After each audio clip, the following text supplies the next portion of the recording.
1999 साली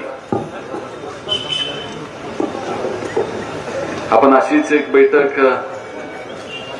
ह्याच अंगणामध्ये घेतली होती.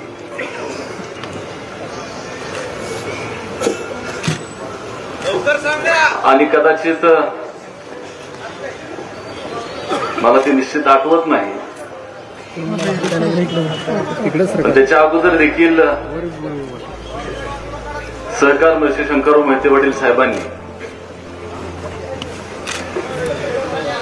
अशीच बैठक घेतलेली असणार आहे.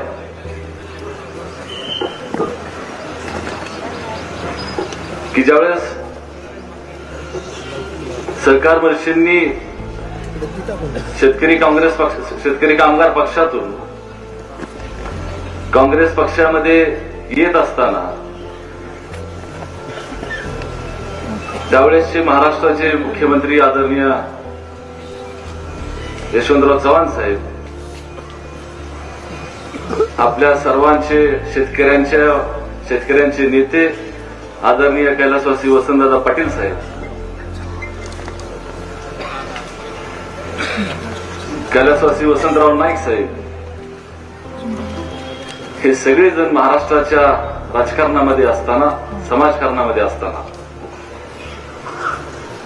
सोलापूर जिल्ह्याचा पाण्याचा प्रश्न, सोलापूर जिल्ह्याचा शेतीचा प्रश्न, सोलापूर जिल्ह्यामध्ये कारखानदारी उभं राहावी ह्यासाठी म्हणून काँग्रेस पक्षामध्ये प्रवेश करण्याची त्यावेळेस त्यांनी ते काम केलं. त्यावेळेस त्यांना ते करावं लागलं. आणि 40-50 वर्षामध्ये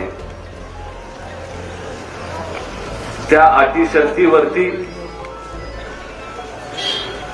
सोलापूर जिल्ह्यामध्ये पाण्याचं नियोजन, कारखानदारीचं नियोजन, शेतीचं नियोजन त्याला सुरुवात झाली. आणि त्यांच्या पश्चात आपल्या सर्वांचे लाडके नेते आदरणीय दादासाहेबांनी 71च्या दुष्काळापासून सोलापूर जिल्हा परिषदचा अध्यक्ष म्हणून की भयान अशा दुष्काळी परिस्थितीला सामोरं जात असताना पाण्याचं नियोजन करण्यासाठी म्हणून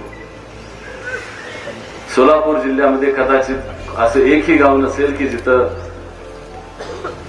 जिल्हा परिषदचे अध्यक्ष आदरणीय विजयसिंह मोहिते पाटील गेले नाहीत आणि त्या गावाला पाण्याच्या संदर्भातल्या अडीअडचणीमध्ये मार्ग काढण्यामध्ये काही ना काही त्या ठिकाणी उपाययोजना केली नाही असं कुठलंही गाव नसेल. आणि या सगळ्या परिस्थितीमध्ये आज सोलापूर जिल्ह्याचा कायापालट परिस्थिती सर्वांच्या प्रयत्नामुळे, तुमच्या सगळ्यांच्या पाठिंब्यामुळे आणि प्रयत्नामुळे, कष्टामुळे, शेतकऱ्यांच्या कष्टामुळे गेले 30, 40, 35 वर्ष राज्याच्या मंत्रिमंडळामध्ये असताना गरीबातल्या गरीब माणसाचं, लहानातल्या लहान माणसाचा प्रश्न सोडवण्यासाठी म्हणून त्यांनी अहोरात्र काम केलेलं आहे. हे तुम्ही, मी आणि उभं महाराष्ट्रानं पाहिलं आहे.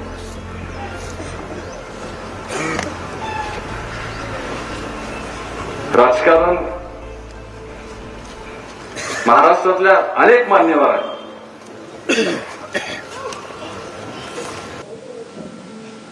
लहान माणसाला मोठं करण्यासाठी ते राजकारण समाजकारणाचा वापर केला, त्या सत्तेचा, त्या पदाचा वापर केला.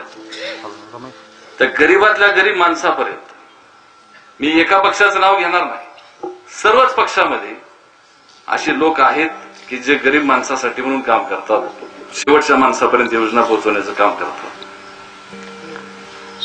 आणि निश्चितच असं काम महाराष्ट्रातल्या अनेक भागामध्ये झालेलं. कुठं कमी झालं असेल, कुठं जास्त झालं असेल, पण राज्य सत्तेचा वापर हा लहान माणसाला, गरीब माणसाला, कष्टकऱ्याला मोठं करण्यामध्ये त्या सत्तेचा वापर केला पाहिजे, हीच भूमिका अनेकांची राहिलेली आहे आणि तीच आपली देखील राहिलेली आहे. पण आता मी जास्त बोलणार नाही, मला जास्त आज बोलण्याची आवश्यकता नाही. अजून 2 महिने आहेत आपल्याला.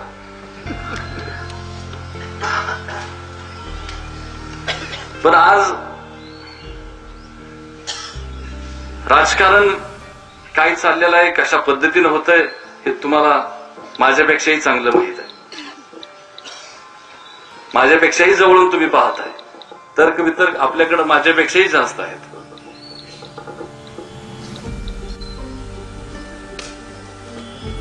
त्यामुळे राजकारण सत्ता मिळवण्यासाठी एवढ्यासाठीच फक्त करायचंय का? आपली ती कधी भूमिका नव्हती. आज आपल्या समोर इथं बोलत असताना चॅनल माध्यम इथं आज उद्या ते टेलिकास्ट होणार आहे आणि महाराष्ट्र तो पाहणार आहे.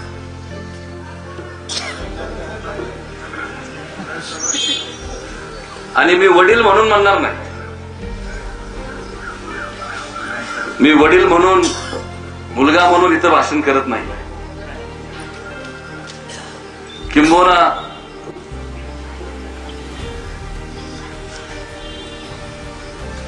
दादांनी राजकारण करत असताना, कारण की आज इथं बसणाऱ्या लोकांची भावना वेगळी आणि चॅनल वरनं टीव्ही वरनं जे पाहत असतील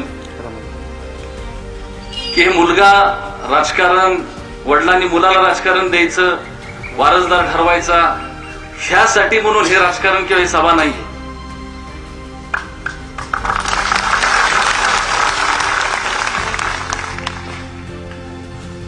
कैलासवासी वसंतदादा पाटील साहेबांच्या मार्गदर्शनाखाली सहकार मंत्री शंकरराव मोहिते पाटलांनी, माझ्या आजोबांनी, माझ्या वडिलांनी त्या विचाराचं राजकारण केलेलं आहे. गरीब माणसाला मोठं करण्याचं राजकारण, समाजकारण, त्या सत्तेचा वापर केलेला आहे. आणि तीच भूमिका आमची सर्वांची कार्यकर्त्यांची. आज गेले 10 वर्षापासून आपल्या जिल्ह्याचा आणि महाराष्ट्रातल्या 6 जिल्हे 31 तालुक्यांचा जो महत्वाचा प्रश्न आहे, त्या कृष्णा भीमा स्थिरीकरणाचा, की ज्या योजनेमुळं मगाशी दीपक वाडदेकरांनी ज्याचा उल्लेख केला, की ज्या योजनेमुळं उद्याच्या पिढीचं भविष्य त्या ठिकाणी घडणार आहे, ती योजना महत्वाची.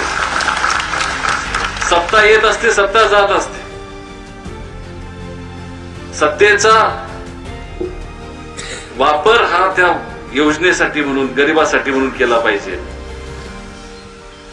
आणि गेले 10 वर्ष आपण पाहतोय की त्या योजनेची कशी चेष्टा केली जाते. ती योजना पूर्ण झाली पाहिजे. ह्यासाठी म्हणून आदरणीय विजयसिंह मोहिते पाटील साहेब, केंद्रीय मंत्री आदरणीय नितीन गडकरी साहेबांना, आदरणीय सुरेश प्रभू साहेबांना, महाराष्ट्राचे मुख्यमंत्री आदरणीय देवेंद्र फडणवीस साहेबांना, गिरीश महाजन साहेबांना, अनेकांना ही योजना समजून सांगितली. आणि ती योजना झाल्याशिवाय आमच्या भागाचा आणि 6 जिल्ह्यांचा 31 तालुक्याचा प्रश्न सुटत नाही. आज जे तालुके ओसाड पडू लागलेले आहेत, गावं स्थलांतर होऊ लागलेली आहेत, शहरीकरण वाढतंय, गावातले लोक शहरात जात आहेत, तरुणांच्या हाताला रोजगार शहरात मिळतोय, त्याला ग्रामीण भागात, त्याच्या गावामध्ये, त्याच्या शिवारामध्ये त्याचं शिवार पिकलं पाहिजे. आणि ह्यासाठी म्हणून ही योजना महत्वाची आहे. पण ह्या योजनेचा हा विषय समजून सांगितल्यानंतर, ह्या योजनेचं महत्व पटवून दिल्यानंतर, आज मला या ठिकाणी सांगायचंय, सत्ता पद हे दुय्यम आहे. शेतकऱ्याचा प्रश्न सुटला पाहिजे, पाण्याचा प्रश्न सुटला पाहिजे. आणि ह्यासाठी म्हणून आज आपण इथं जमलेलो आहोत. आणि तो प्रश्न सोडवण्याची ताकद आपल्या नेत्यामध्ये, विजयसिंह मोहिते पाटील साहेब सत्तेत नसताना सुद्धा केंद्रातल्या मंत्र्यांकडनं मोठ्या प्रमाणात योजना जर आपल्या तालुक्यात, आपल्या जिल्ह्यात, आपल्या मतदारसंघामध्ये येत असतील, 100 वर्ष जुना प्रश्न रेल्वेचा, फलटण लोणंद फलटण पंढरपूर हा प्रश्न जो 100 वर्ष प्रलंबित होता, तो मागच्याच 5 वर्षामध्ये सुरेश प्रभू साहेबांनी त्याला मान्यता दिली, तो मंजूर झाला. रस्त्यांचे प्रश्न, नॅशनल हायवेची जास्तीत जास्त कामं आपल्या मतदारसंघामध्ये, सोलापूर जिल्ह्यामध्ये गडकरी साहेबांनी आपल्याला मंजूर केली. आणि त्यामुळे हा देखील प्रश्न तितकाच महत्वाचा आहे. आणि उद्याची पिढी ही रोजगार हमीच्या कामावर पाठवायची नसेल तर ह्या प्रश्नासाठी म्हणून आपल्याला निर्णय करायचा आहे. आणि तो प्रश्न सोडवण्याची ताकद देशाचे पंतप्रधान नरेंद्र मोदी साहेबांच्या हातामध्ये.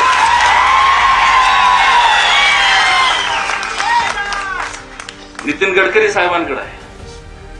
माझे मित्र आणि महाराष्ट्र राज्याचे मुख्यमंत्री देवेंद्र फडणवीस साहेबांच्यात ती ताकद आहे.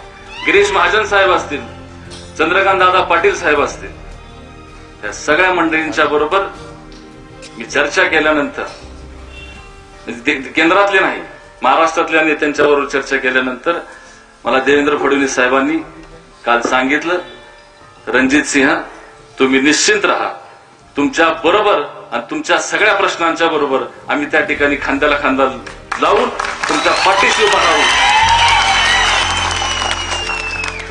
ही भूमिका त्यांनी माझ्यासमोर मांडल्यानंतर मग आज आपण इथं जमलेलो आहोत. आणि त्यामुळे जो सुरुवातीला प्रश्न उपस्थित केला की ह्यासाठी म्हणून आपल्याला निर्णय करायचा आहे आणि तो निर्णय आपल्याकडनं घेण्यासाठी जे तुम्ही सांगाल तो आमचा निर्णय असणार आहे.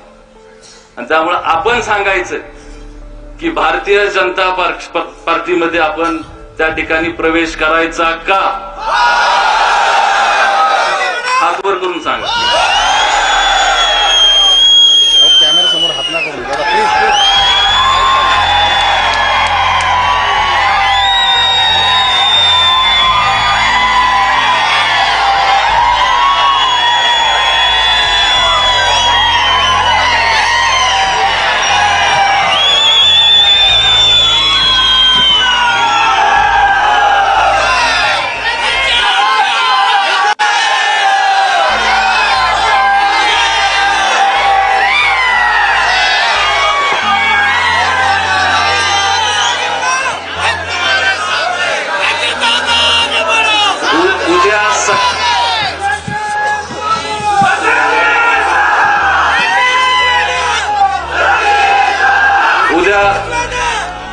उद्या सकाळी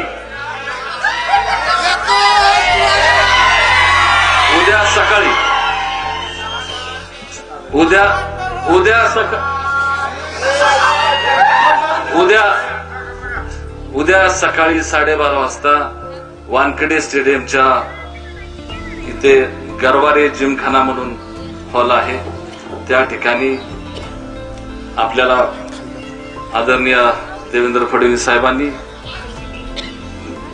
महाराष्ट्राचे भारतीय जनता पार्टीचे अध्यक्ष आणि सर्व प्रमुख नेते मंडळींनी आपल्याला वेळ दिलेली आहे. 12:30 वाजता आपण वानखेडे स्टेडियम गरवारे जिमखान्यावरती आपण यावं ही विनंती या निमित्तानं करतो.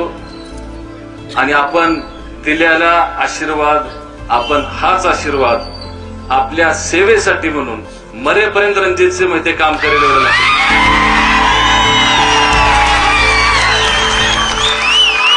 आणि आपल्या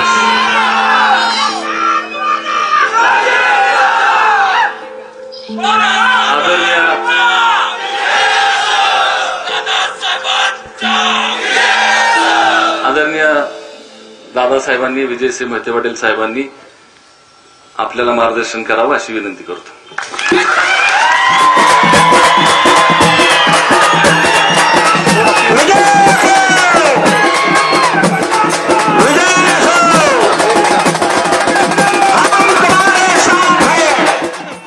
मार्गदर्शन वगैरे मी काय करणार नाही. आता पुष्कळ चांगला भाषण झालं, सगळ्यांनी आपण मत समजून घेतलेलं आहे. आणि आपण ठरवलं बीजेपी जायचं, त्याच्याबरोबर मी सहमत आहे. धन्यवाद साहेब. यानंतर संग्रामसिंह जागीरदार साहेब आपले आभार मानतील. दादाने बसायचं, सगळ्यांनी बसा जरा खाली. व्हिडिओ आवडल्यास जास्तीत जास्त लाईक, शेअर आणि चॅनल सबस्क्राईब सुद्धा करा. धन्यवाद.